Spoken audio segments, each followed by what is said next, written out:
Las epífitas son plantas de tallos cortos y que no presentan ramas leñosas. No soportan las condiciones del suelo y por eso crecen sobre otras plantas.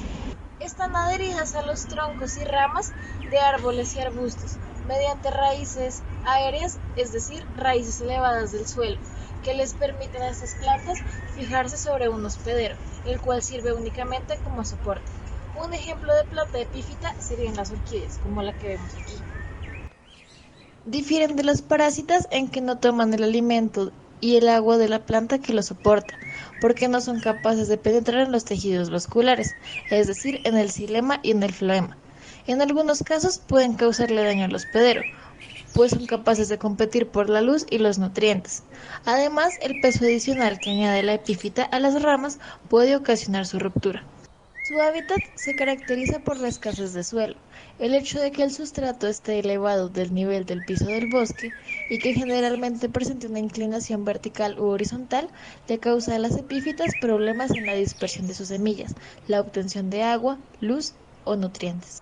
Para sobrellevar estas situaciones, las epífitas han implementado una serie de adaptaciones que dependen mucho de las características del forofito u hospedero, su forma biológica, altura, textura, arquitectura del follaje y su condición perenne o caducifolia, etc., además de las condiciones ambientales en donde se distribuye la comunidad hospedadora.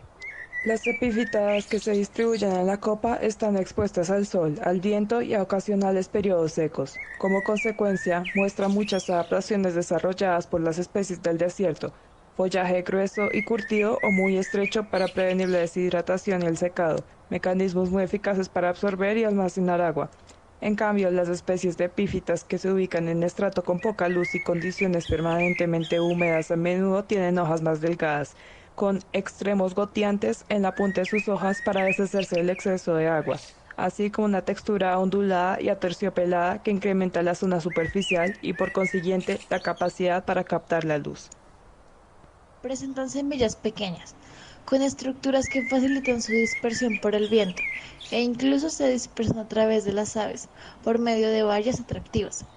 Tienen hojas en forma de roseta para atrapar el agua y llevarlas al centro de la planta, e incluso desarrollan rizomas y pseudobulbos con cavidades llamadas domancios, donde albergan a varios insectos, con el fin de saciar su necesidad de nutrientes, tales como el nitrógeno, lo cual favorece a la nutrición mineral de la planta.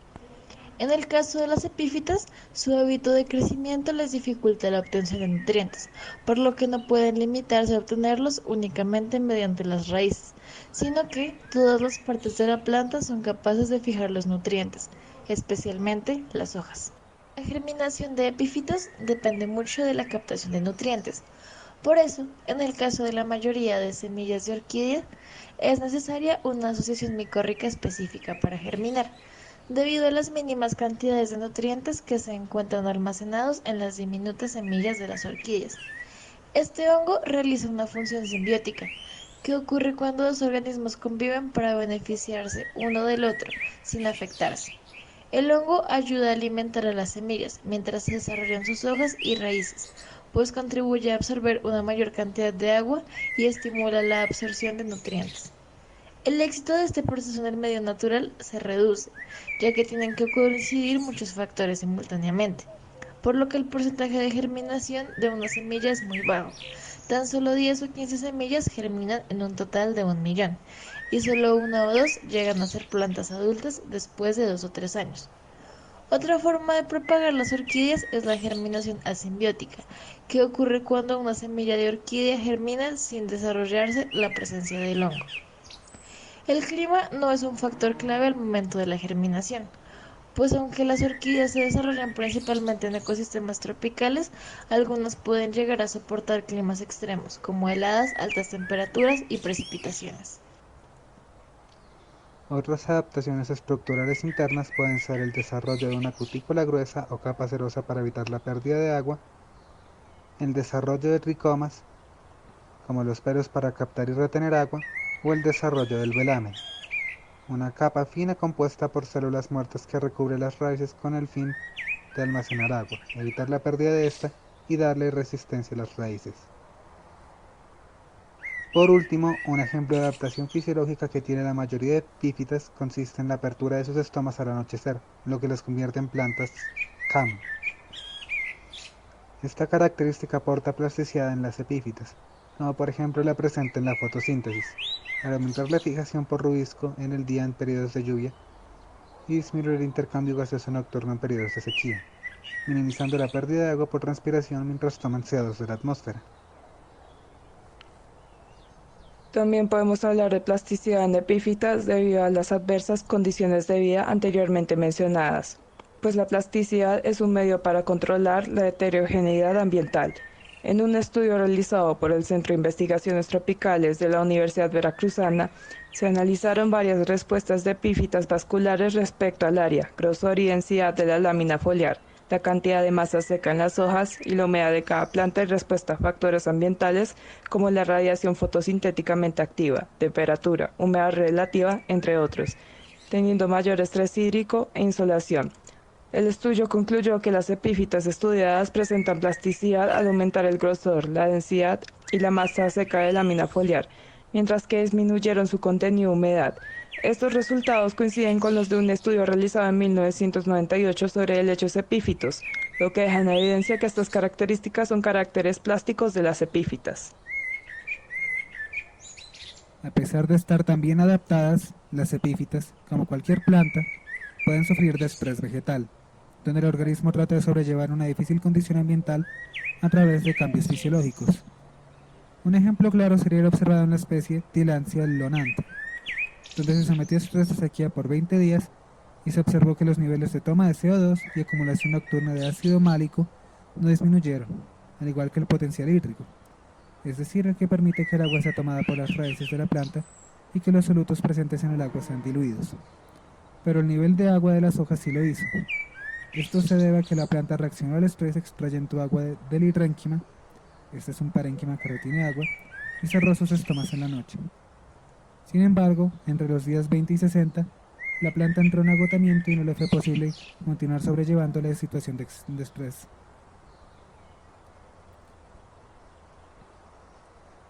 Para las epífitas en general, los factores limitantes son la sombra, la sequía y los sustratos infértiles. Un regulador de crecimiento importante que se usa para luchar contra estos factores limitantes es el ácido abscísico, el cual es un promotor de inhibición del crecimiento que, entre sus funciones, presenta el cierre de estomas para evitar la pérdida de agua. Un promotor de crecimiento importante en las epífitas es la auxina, que en este caso juega un papel fundamental en la reacción de la planta frente a la sombra. Las epífitas, al estar bajo cobertura floroboscosa, interpretan la luz roja lejana a través de la clorofila como sombra. Si las hojas de la planta epífita perciben que hay mucha luz roja lejana, se estimulará la producción de auxina hacia el lado en el que se produce la sombra, estimulando el crecimiento de esta parte del tallo y las raíces secundarias.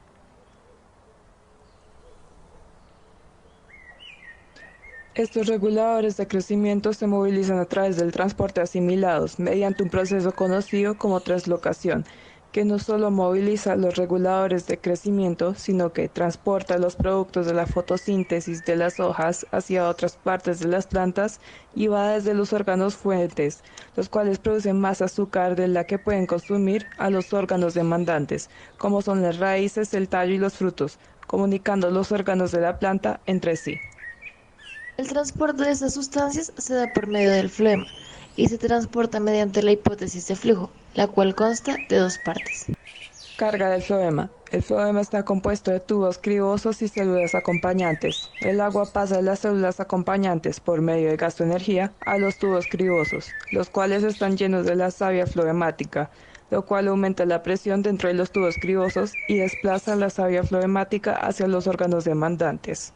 Una vez la savia floemática llega a la zona de los órganos demandantes, el azúcar y los nutrientes pasan de un lugar de mayor concentración, que es el floema, a uno de menor concentración, que es el órgano demandante. Todo esto sin gasto de energía. El azúcar sigue al agua y se libera la presión del floema,